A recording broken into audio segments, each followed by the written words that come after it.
Stephen was a son, father, brother, husband, uncle, cousin, brother-in-law, and a great friend to all.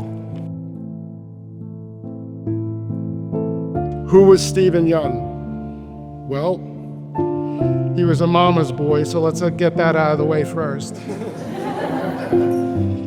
Steve had his older brother Jeff to help guide him, and he was blessed for that.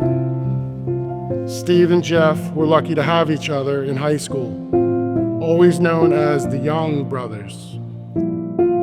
He joined the United States Marine Corps wanting a challenge. And if you know Marine boot camp at Parris Island, it's no picnic, but he adapted and overcame as all Marines do. Steve went from the Marines to Warren Millwork and then the Warren County Department of Corrections.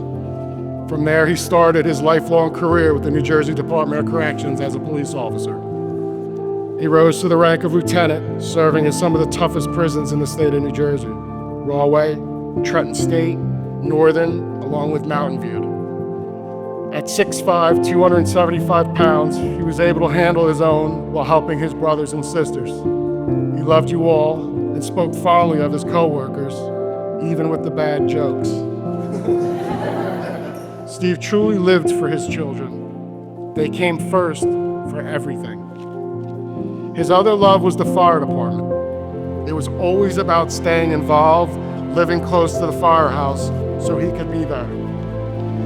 He would even sleep in the bunkhouse at the firehouse when he was in between his shifts at the prison. I want to tell all the firemen here today that Steve loved that firehouse. It was a huge part of his life, so much he asked to be laid to rest in your uniform, which was not an easy decision for him since he wore 3 in his lifetime. A relationship that many don't know about was our family's connection with the New Jersey State Police. Stephen would often spend many summers at troopers' backyard picnics, and they made us feel so welcome.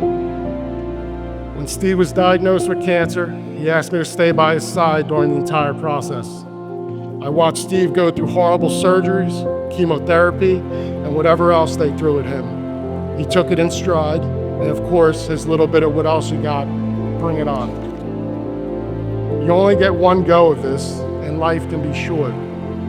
We should cherish the time we have with each other and use it to be positive. I'm sure we all hear when someone passes the old saying, take the time to hug your loved one and take the extra time to give that last kiss or that kind word when you're going out the door. But after this, I must say, please do that, and don't forget that in our busy lives, nobody is promised a tomorrow.